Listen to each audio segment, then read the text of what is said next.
I'm Mo Rocca, and I'm excited to announce Season 4 of my podcast, Mobituaries. I've got a whole new bunch of stories to share with you about the most fascinating people and things who are no longer with us. From famous figures who died on the very same day, to the things I wish would die, like buffets. All that and much more. Listen to Mobituaries with Mo Rocca wherever you get your podcasts. Small is the new big. Hi,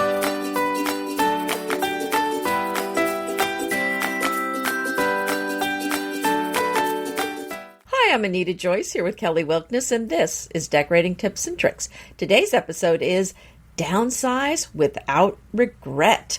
And we know so many people that are downsizing for various reasons, and we thought it would be good to discuss some tips on how to do that. There's so much about downsizing, and it is not just for a certain point in your life.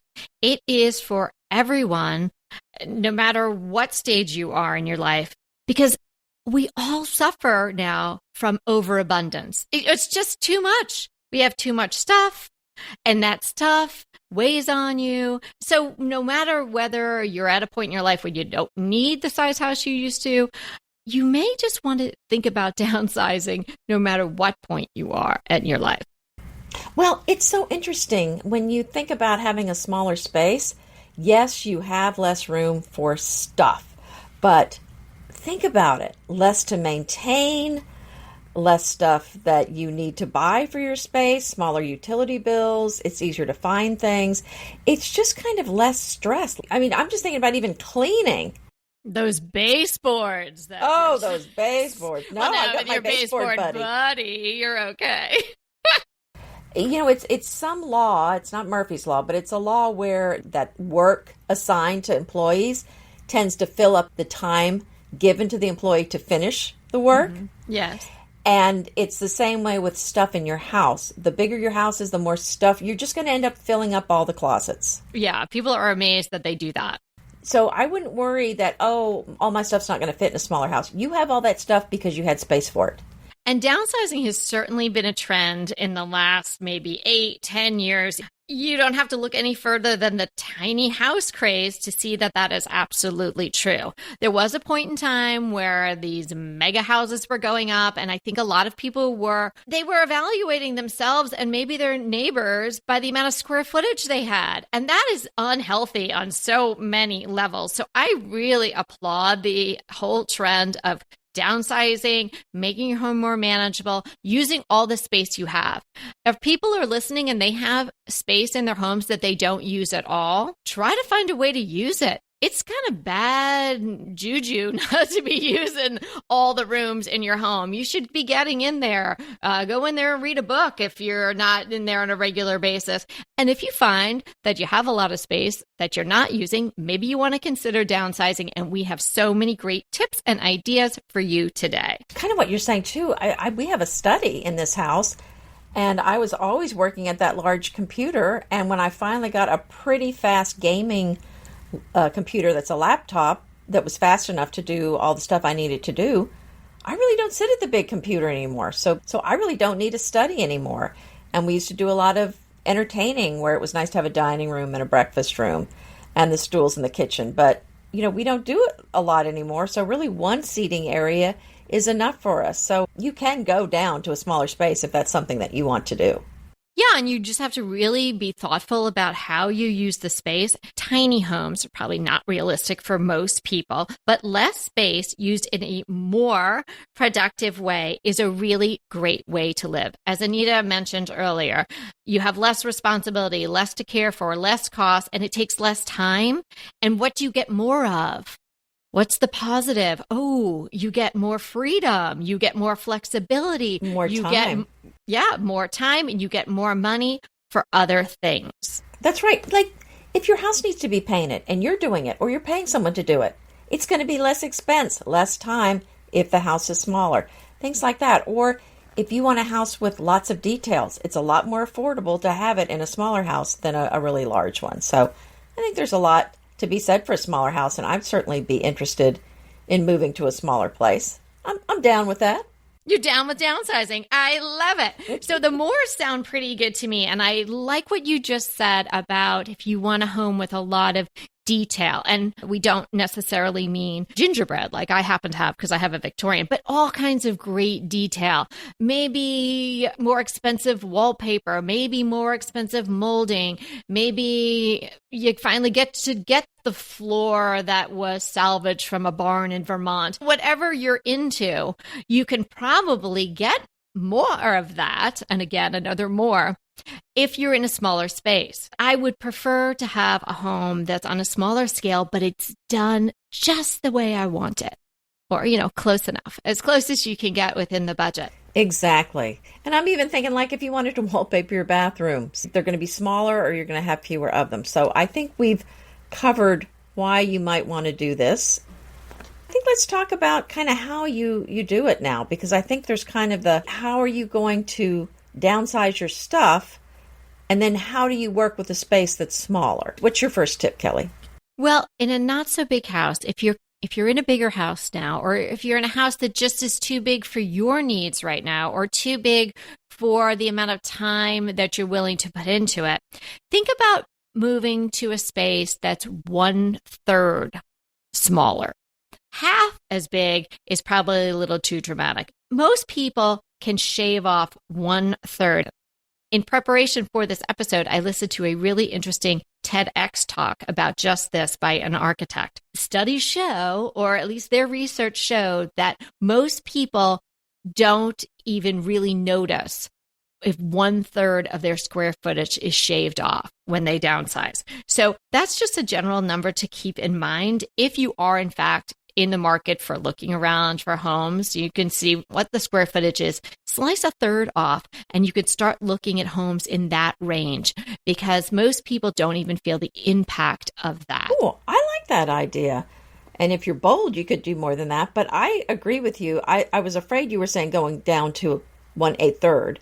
And that made me wince. But when you said just shave off 1/3, I thought, oh, that seems so doable. And like I said, if we just took off our dining room and our study, that might be it right there. And exactly. I wouldn't even miss them, really.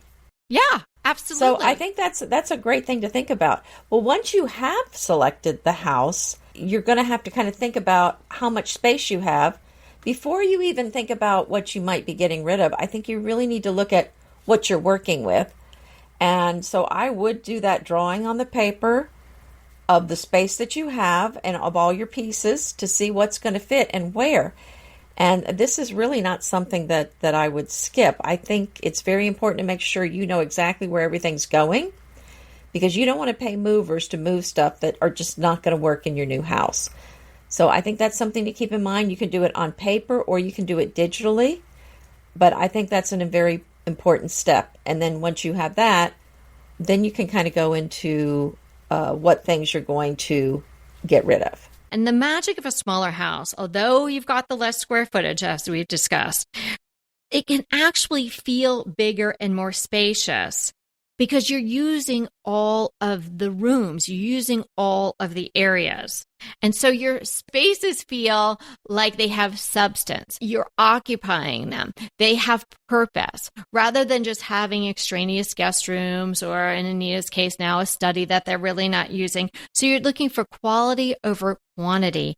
And you're going to have to think about, if you're going to look for another home, I mean, you're obviously not going to shave rooms off the home you have, right? So you're not going to, nobody renovates off.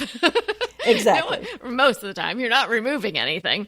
So you're probably going to be looking at a different home, or, and I want to talk about more about this at the end, thinking about the home you're in a different way. Because if you're in a home that's on the smaller side and you think, oh, if I only just had more square footage, I would be more impressive to my neighbors, or I would be able to be more organized, or I would be able to fill in the blank. That is not true.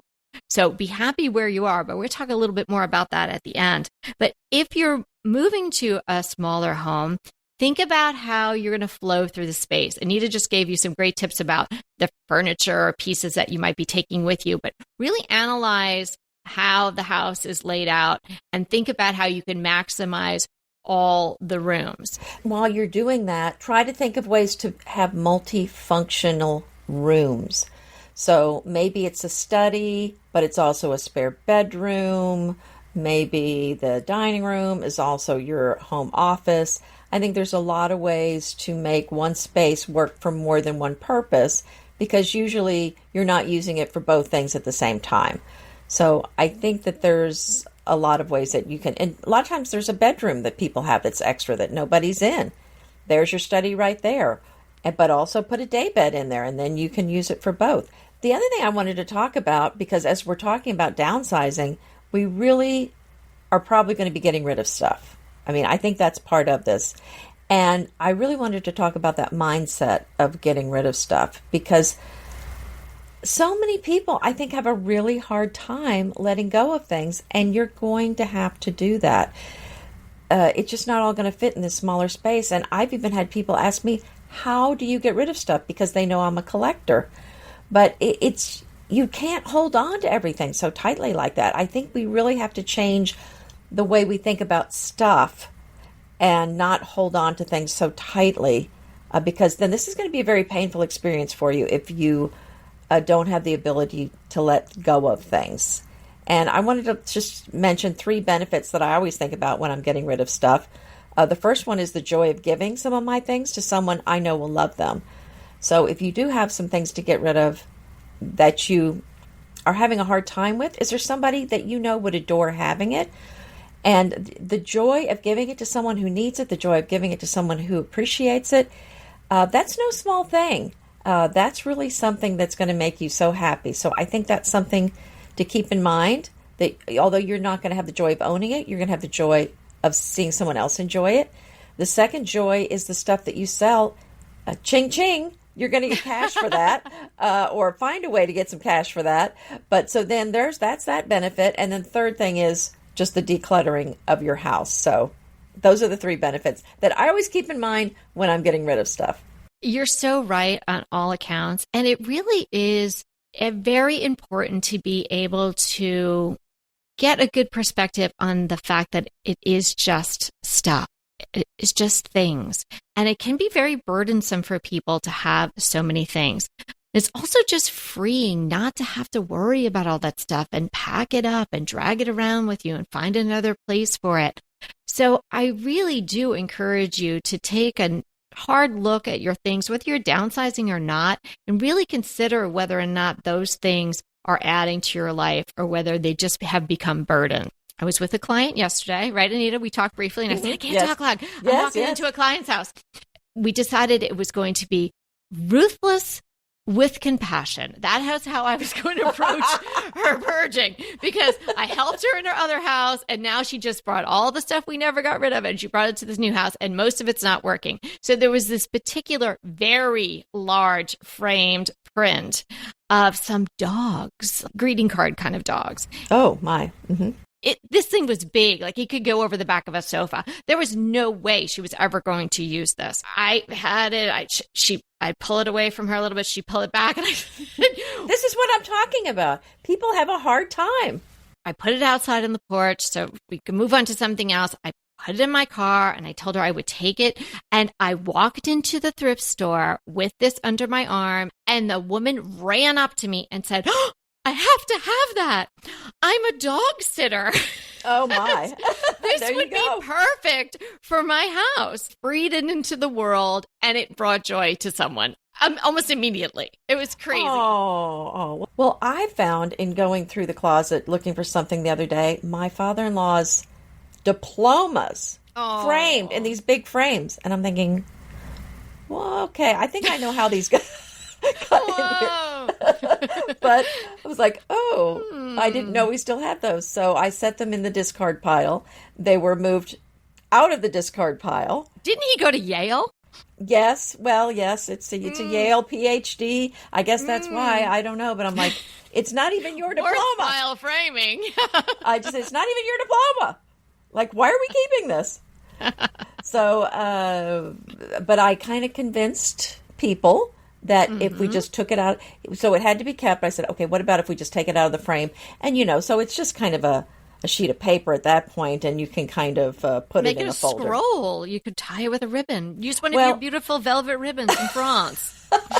So I just kind of put it up with some other things that are kind of in a hold. So sometimes, I'll tell you with this stuff, if you have a spouse that can't let things go, you kind of put it in a let's think about it pile, and then, and then that's kind of the, well, you haven't thought about it in a year. Now it's, well, you need to move it out of the house, or you do something like that. So I agreed that we would, but there was another frame of when his dad, when he lived in Switzerland, and I saw him eyeing it. I didn't get out of the house fast enough. I was like, oh no. Don't put that with the mugs next time. You have to do that on I can't leave it on the porch because, then people say, what is this?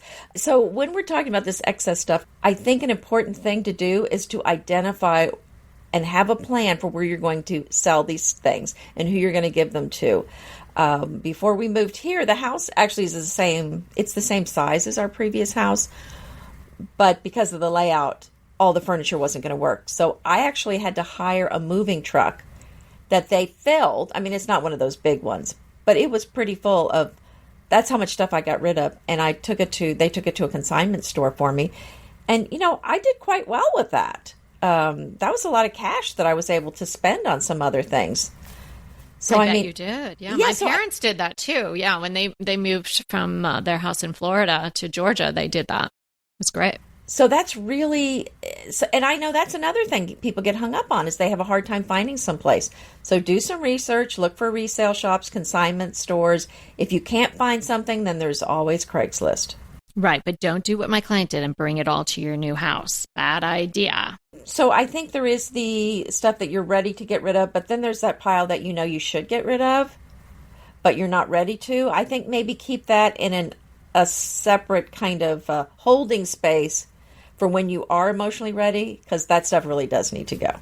And if you are more in the purging, decluttering chapter in your life rather than downsizing right now, I would refer you to our recent Don't Deny the Urge to Purge episode. So if you haven't listened to that, we'll link that in the show notes for everyone. Hey, we'll be right back with the rest of the show, but keep listening so we can continue bringing you DTT.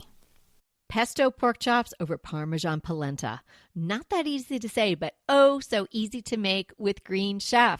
Green Chef is the #1 meal kit company for eating well, and we have such a great deal for you. You're going to save $250. Listen on for the details on that. Green Chef makes eating well easy for any lifestyle, whether you're keto, paleo, vegan, vegetarian, gluten-free, or just looking to eat more balanced meals. We're getting into the busy holiday season, so it's a perfect time to have Green Chef help you out.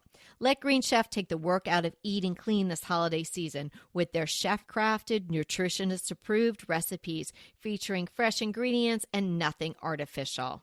And you know what? You don't have to lose track of your healthy eating habits during the holidays. Every Green Chef customer gets a free session with their registered dietitians who will walk you through how to make clean eating work for you. So sign up for your free session and start on the road towards better health today.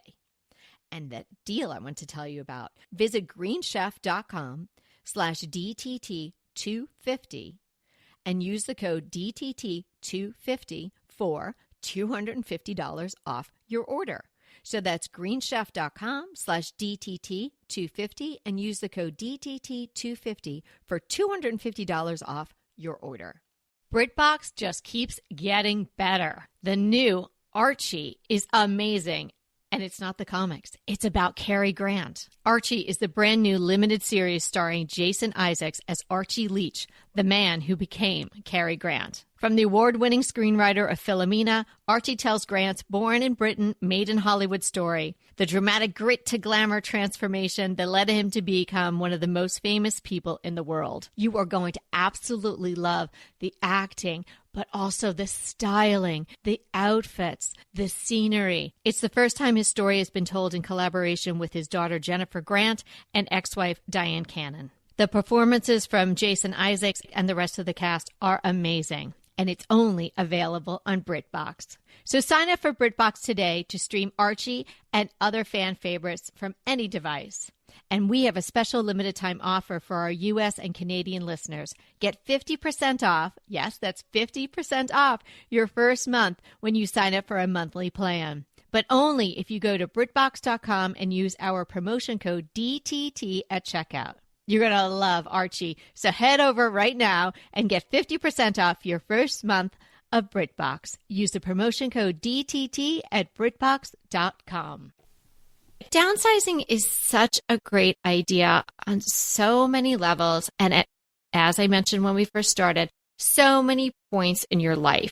You don't have to wait till your kids are all grown and off in college to do this sort of thing. It's okay to say the house that I'm living in is basically not worth the effort anymore. It's taking too much of my time. I want to start a new business, or I'd rather be out in the garden, or I'd rather be going for a hike, or I'd rather be planning vacations, or what have you. You don't have to be a slave to the house you're in, and you are not judged by the square footage of your home. So find a home that suits you, that supports you and the people who live there with you, and that gives back to you a little bit rather than just sucking the life out of you. And I think that is something that is so important to realize, that it doesn't have to be a burden to live in your home. It should be joyful. And if you're listening here, you love your home and you love decorating, you love thinking about it. But if it's overwhelming, that's not good. It's not good for your mental health or your physical health, really. So if you are downsizing, something that trips people up often is storage. It's easier said than done to purge and get rid of. That's why we talk about it with you a lot, because it is a hard thing to do. But think about how you're going to create storage for the things that you actually do want and need to keep. So multi-purpose furniture is a great idea. There are so many options in that realm right now. Sofas with storage. I have that in the barn. It's fantastic. The whole chase lifts up, and I have in there the pillows and the blankets and a comforter and extra sets of sheets and things like that, because the bed pulls out. And we also have another sort of a little twin chaise that lays flat, because my daughters do have sleepovers out there often. So all that stuff can be right there, easy to get to. Benches with storage, a banquette in a kitchen area, or making a less formal dining area. Ballard has those banquettes already made. You don't have to have them done custom. Many of them open up. You can store all kinds of things right in there. And I don't know why people don't use day beds for sofas more. I love having a day bed in a study or even in a living room. You just kind of put enough pillows on, use it like a sofa during the day. There's some really good looking ones out there. And I don't know if you've seen the one I just bought. No. I'm going to have to look. It's on Instagram. I'll have to send you that. Yeah, but look right now. Oh yeah, go look. But there's really some beautiful day beds. You just stuff more pillows on, and then you can use them like a sofa during the day. Your dining room table, that can be a craft table. It can be a work from home desk at some time. Mm-hmm. You can replace side tables with small dressers, just anything like that where you've got more storage. Same footprint, but you've got all those drawers instead of just a table. And then as far as your table goes, go with a small table for whoever just lives in the house, and then, get one that has some leaves so that you can make it bigger when you have company. But when you don't have the company, you have more space and it's going to fit in there better with just a smaller table. So I agree with you so much. Multifunctional spaces and multifunctional furniture. Oh my gosh, this day bed is gorgeous. Oh, okay. Oh, so you hadn't seen it. It's beautiful. Now I'm really focusing in. I'm making it bigger. Hey, everybody has to go check out Anita's Instagram post. By the time you listen to this, it'll be a few squares back, but worthwhile looking at everything that she shares there. Anyway, it is gorgeous. Where did you get it? Well, it's Cedar Hill Farmhouse on Instagram. I bought that at House. That is my first House purchase, and it went very smoothly.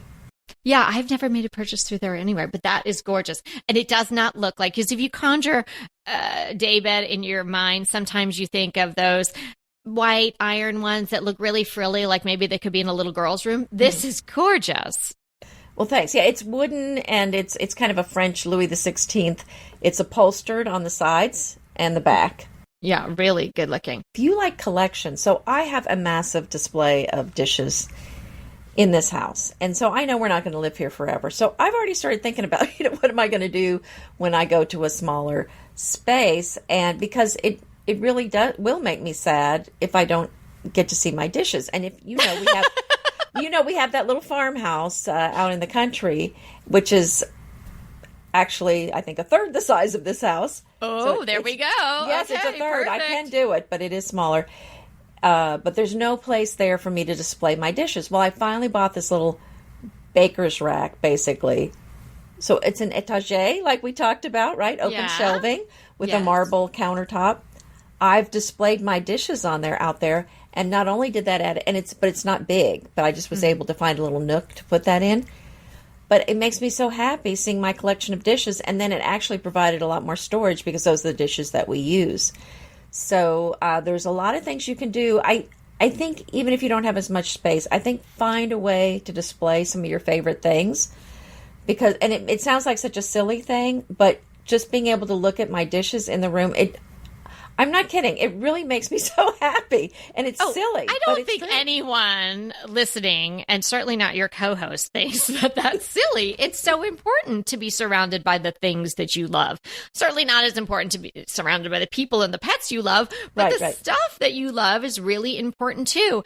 And that is something that people should really listen to, because you're displaying them. You're not just squirreling them away and keeping them just for the sake of keeping them. And using them. And using them. Mm-hmm, mm-hmm.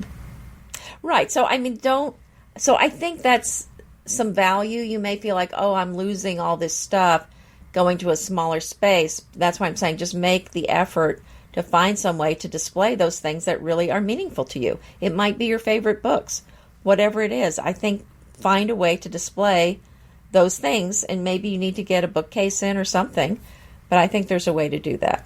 We've covered so many great tips and steps to downsizing without regrets, practical steps. But there's also steps that I think you have to work through in your mind and your heart. You really have to change your perspective. If you're struggling with the idea of downsizing, no matter what point you are in your life, or if you're struggling with the idea that you're in less square footage than for some reason you think you ought to be in, then really think about your perspective. And if you change your perspective on the home that you're in, then you're going to learn to love it. And you're going to find places to keep all the things that you need and the things that you love.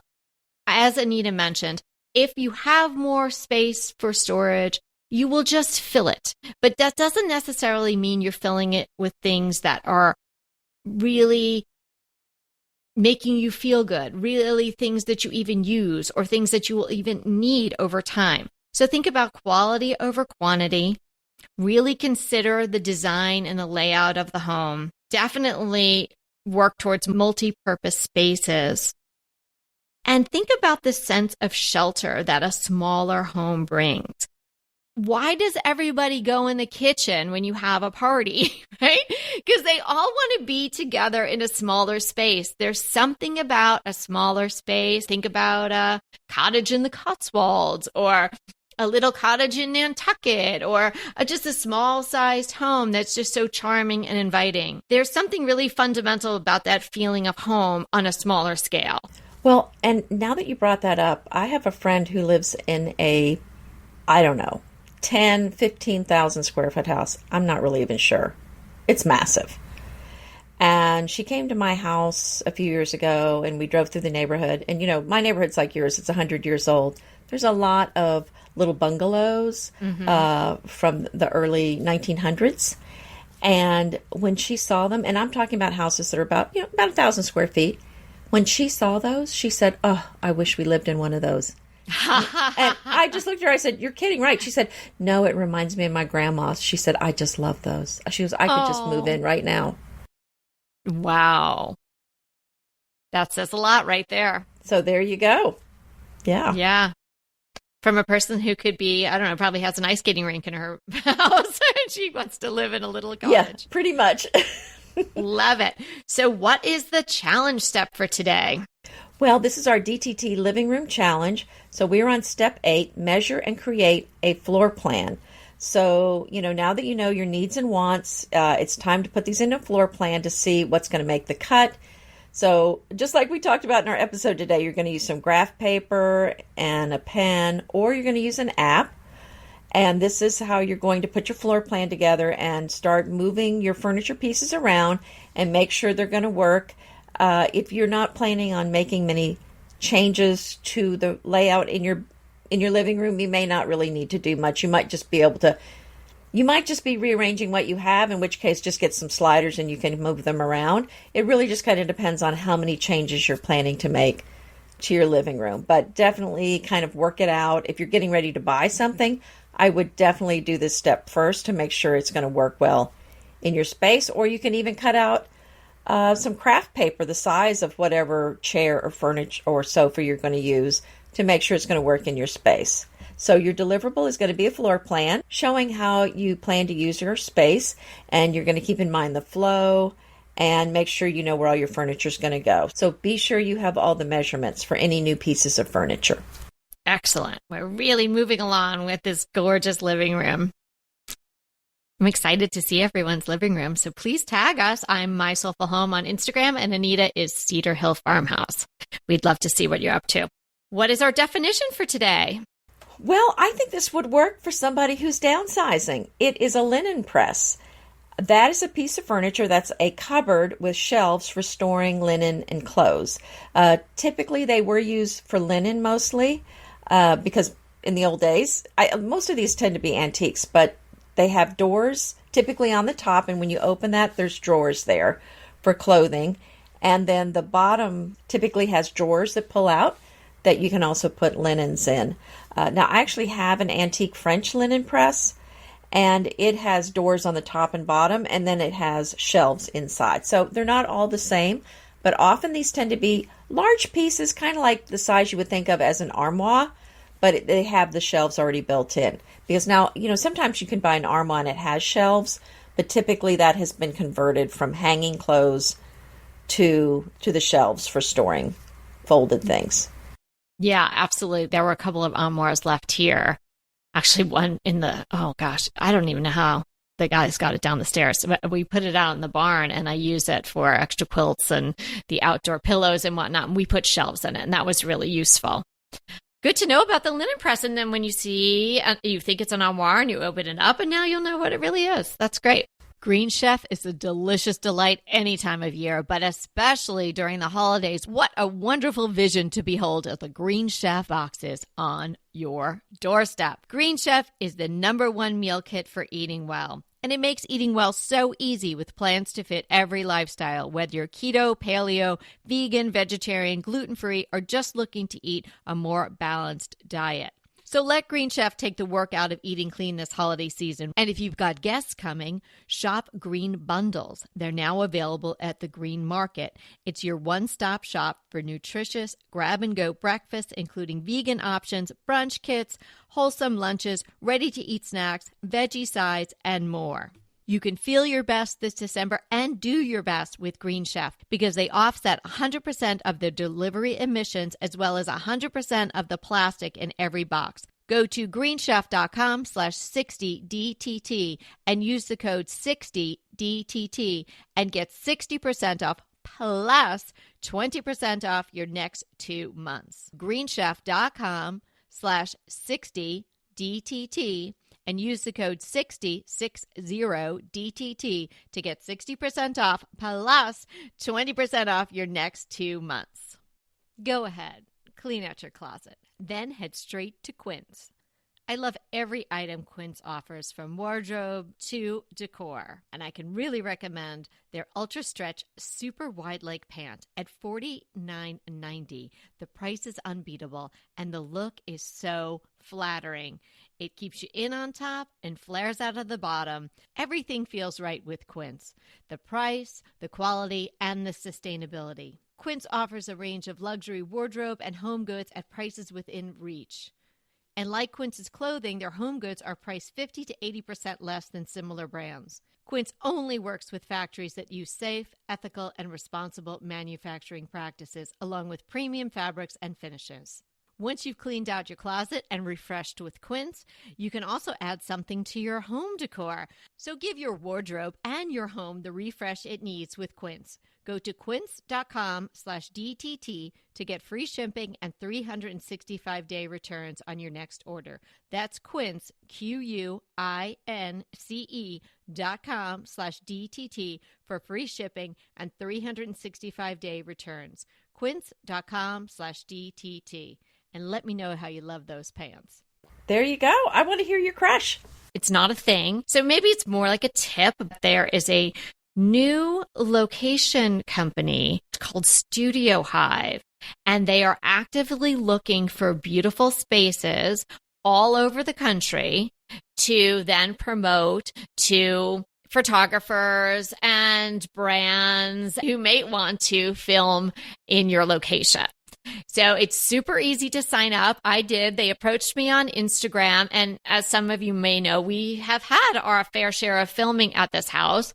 And it really is fun and it can be pretty lucrative. So if you would like to check out Studio Hive, I will put the link in the show notes and let them know that I sent you by putting in My Soulful Home, because they're taking referrals right now. So word of mouth. So I am obviously able to connect with you by word of mouth through our podcast. So I wanted to share that with you. Anita, you should definitely sign up. You just never know. I mean, it doesn't happen often, but every once in a while we get a scout come and then we book a filming and it's terrific. Oh, that sounds fun. I will do that. Why not? Yeah, definitely do it. How about your crush? It's on Netflix. It's a TV show called The Parisian Agency. No. It's a TV show about a family-run real estate agency. So I think there's 3 sons and then the parents, and they all have this real estate agency. They work out of their house, and they do it all together. Now, it's in French, but there are subtitles. But they deal with high-end real estate. Is it Paris. a reality show? Like, Yes. So a real? Yes, oh, it's real. okay. It's real. So it's, well, you know how these shows go. I think it's I may have real. been working on a show like that with you. Yes, yes. But, I suspect some of the storylines are made up, if you know what I mean. Yeah. Because it's not, there's some storylines going on with them personally. I have no interest in that. Not that they're not nice looking Just people. show me the houses. I just want to see the properties. So I think they spend way too much time on that. I don't really care. The people that watch this kind of stuff, I'm thinking, I want to see the houses, or the chateaus or whatever. I don't really care about if your grandma is on a dating site. So, sorry. That's kind of interesting, though. Not interested in that. So, now here's the downside to it. Because it's in French, you have to read the subtitles. So, I'm reading the subtitles. Meanwhile, they're flipping through the shots so fast, I miss some pictures. So I'm going to stop reading the subtitles when they're at the houses. Just enjoy. So I can just enjoy the photos. Because, you don't really need to know all of what they're saying. Because you get the gist of it when you're... I'm just there for the pictures. I kind of am. Check that out if you are interested in high-end French properties. Well, you may downsize to a French apartment or a Parisian apartment or something. So in keeping with the spirit of our episode today. Yes. Well, if you need help with your downsizing or with any decorating issue, Kelly and I would love to help you. We do this all the time, and we have lots of clients that have been very happy working with us. We do it virtually online. You send pictures, and we talk by phone and walk you through things. So you can find information about our consults at decoratingtipsandtricks.com/consults.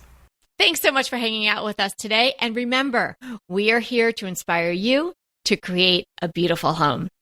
Until next time. Want to talk to us? Well, we really want to talk to you. So let's schedule a design consult.